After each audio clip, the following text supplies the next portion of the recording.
Memory মেকার্সের আরেকটা এপিসোডে আপনাদেরকে স্বাগত জানাই। শ্রীলঙ্কা সিরিজের আগের এপিসোডগুলোতে আমরা দেখিয়েছিলাম কলকাতা থেকে কোলাম্বো এসে কোলাম্বো ঘুরে সেখান থেকে পিনাওয়ালা হয়ে ক্যান্ডি আসার গল্প। তারপরে দেখিয়েছিলাম ক্যান্ডি থেকে রাবণের লঙ্কা সিগরিয়া ঘুরে দেখার গল্প। সিগরিয়া থেকে ফেরার সময় শপিং করে ক্যান্ডিতে আমরা পরের দিন আর কি দেখলাম বা ক্যান্ডিতে কিভাবে সময় কাটালাম সেই নিয়েই থাকবে আমাদের আজকের গল্প।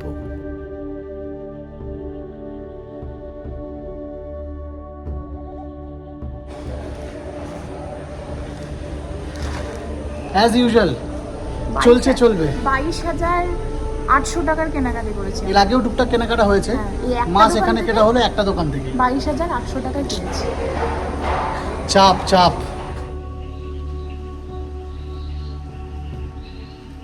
সবার খুব খিদে পেয়েছে আজকে। সিগরিয়া থেকে আজকে খুব একটা বেশি আমরা কিছু খেতেই পারিনি, বেসিক্যালি মানে শপিংয়ের বিশাল তাড়া ছিল সঞ্চিতা অ্যাজ ইউজুয়াল, তার জন্য খাওয়া দাওয়া মাথায় উঠে গেছে, কারণ ফেলার সময় আর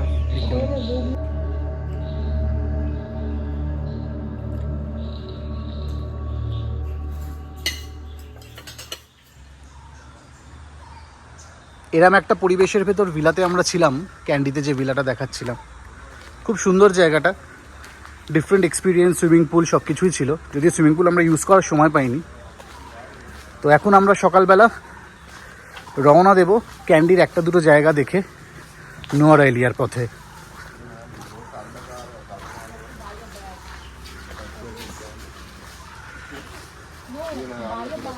আমরা স্যান্ডউইচ নিয়ে নিয়েছি।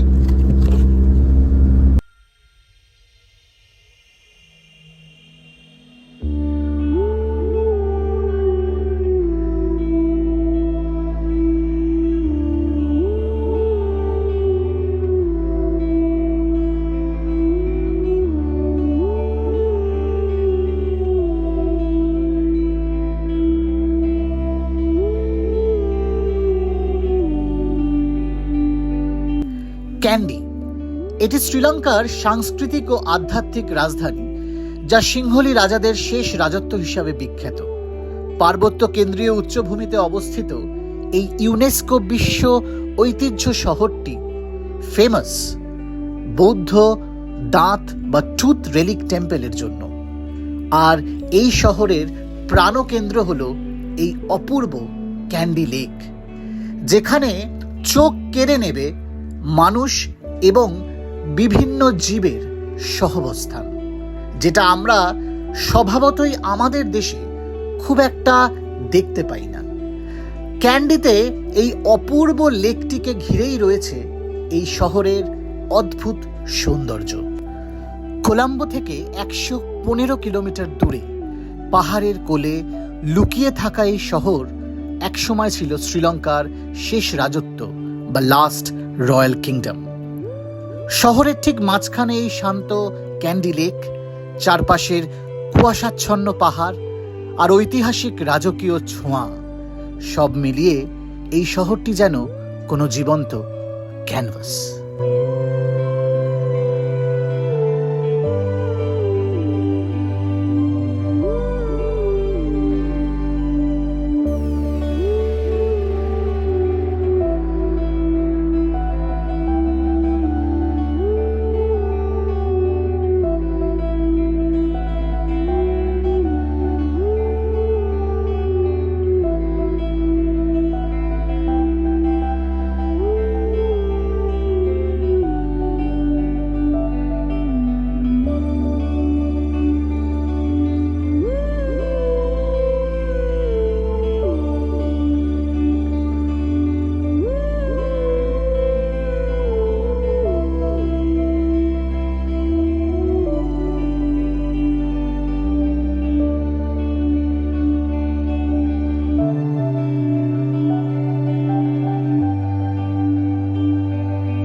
ব্যবস্থা এখানে, সাইড দিয়ে বাস যাচ্ছে, গাড়ি যাচ্ছে, মানুষ হেঁটে যাচ্ছে, কিন্তু কেউ কোনো প্রাণীকে, কোনো পাখিকে কোনো ডিস্টার্ব করা বা উত্তেজিত করা সব কিচ্ছু করছে না। দেখুন রাস্তার ধারে এরকম সুন্দরভাবে প্রচুর হাঁস আমরা দেখছি হেঁটে বেড়াচ্ছে,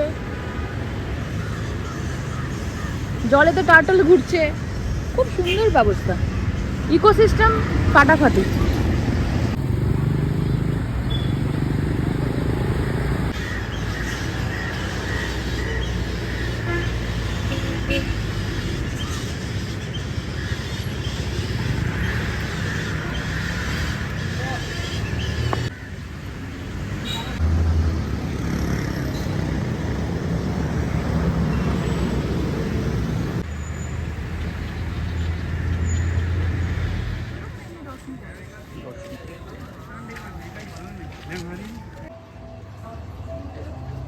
$4,500, 1,500 per head.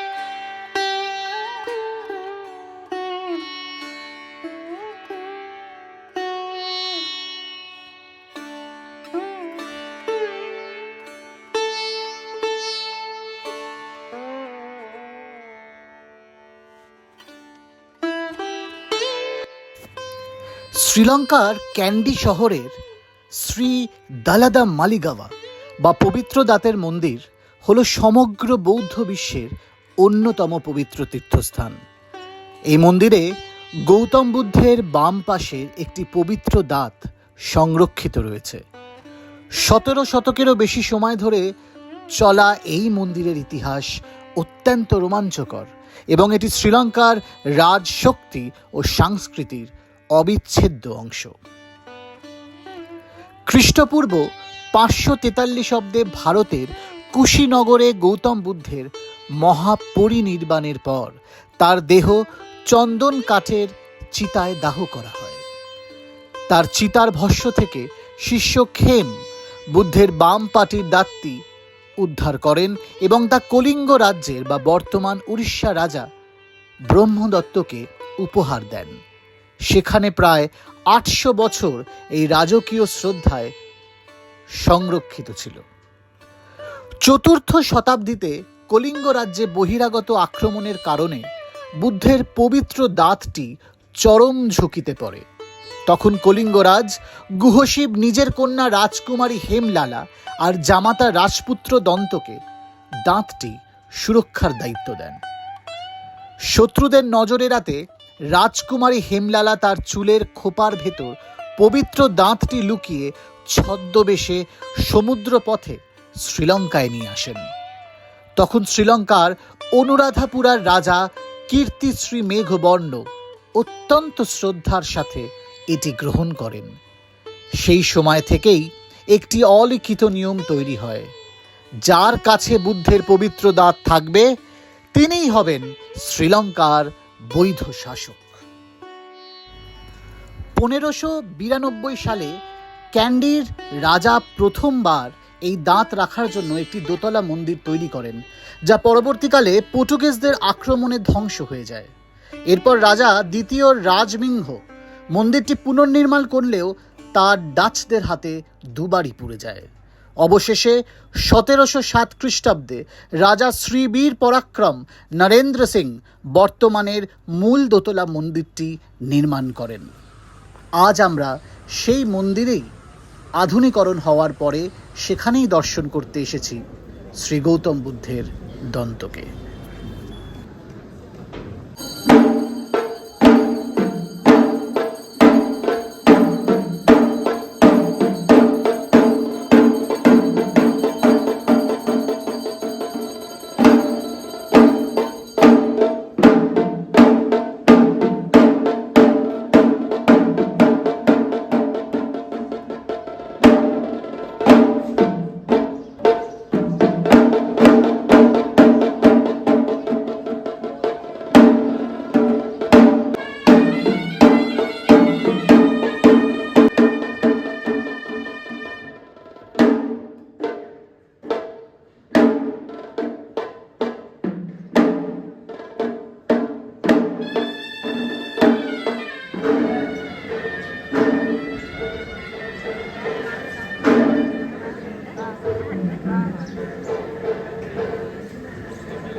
দাঁড়িয়ে আছে।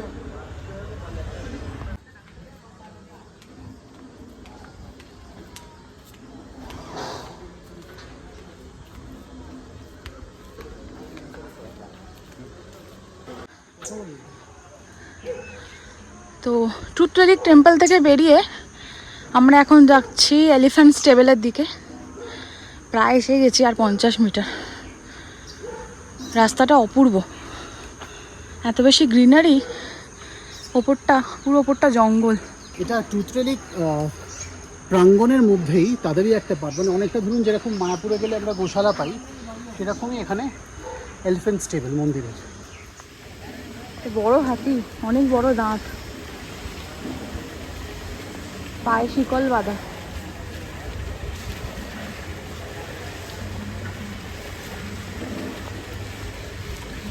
আরামে চোখ বন্ধ করে নিয়েছে একদম।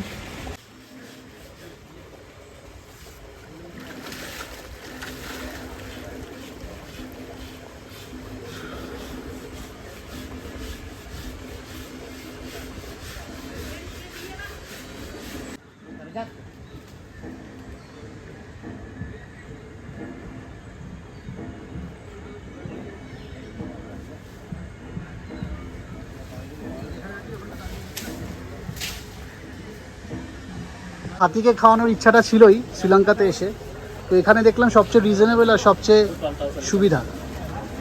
তো এখন তাই 1000 LKR দিয়ে আমরা টিকিটটা পারচেস করছি এখানে। It's a donation, right?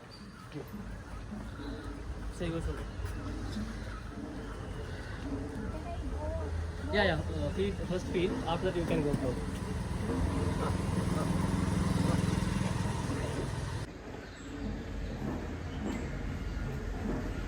Okay. This piece. Don't the feed. Come close. Can I touch it? Yeah, you can touch. And look here.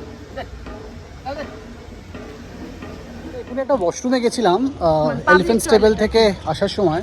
বিশ্বাস করতে পারবেন না দ্য কোয়ালিটি অফ ওয়াশরুম। ফরেনার্সদের জন্য পুরো আলাদা অ্যাক্সেস, কোনো লাইন নেই। এখানে একটা চড়াই মতো আছে, সেই চড়াইটা যাতে ফরেনারদের উঠতে না হয় তার জন্য স্টেপস করা only for foreigners. This is needed, this is indeed needed. শ্রীলঙ্কাতে অনেক কিছু এসে আমরা কিন্তু শিখছি। মানে এটা আপনি না আসলে বিশ্বাসই করতে পারবেন না যে এটা শ্রীলঙ্কা। মানে এত ফিনান্সিয়াল ক্রাইসিস বলুন, এত কিছু এই দেশটার ওপর দিয়ে গেছে, কিন্তু এসে আপনি বিশ্বাসই করতে পারবেন না যে এরা এত প্রবলেমের মধ্যে দিয়ে গেছে। এবং এত সুন্দর কামব্যাক করে এত সুন্দর ওয়েলকাম করছে, একটা ধুলো নেই। ওয়াশরুম 5 স্টার ক্যাটাগরি, এবং সেই ওয়াশরুমে ফরেনার্সদের পুরো আলাদা অ্যাক্সেস লাইন দিতে হচ্ছে না, ফ্রি ওয়াশরুম, কোনো পেয়ার ইউজ নয়। এই এপিসোডটা আমরা এখানেই শেষ করলাম। শ্রীলঙ্কা সিরিজটা কেমন লাগছে আমাদের কমেন্ট করে জানাবেন, আর লাইক, শেয়ার আর সাবস্ক্রাইব করতে ভুলবেন না। পরের এপিসোডটাতে আমরা নিয়ে আসবো নুয়ারা এলিয়া ঘুরতে আসার গল্প। ভালো থাকবেন আর মনে রাখবেন, কিপ মেকিং মেমোরিজ।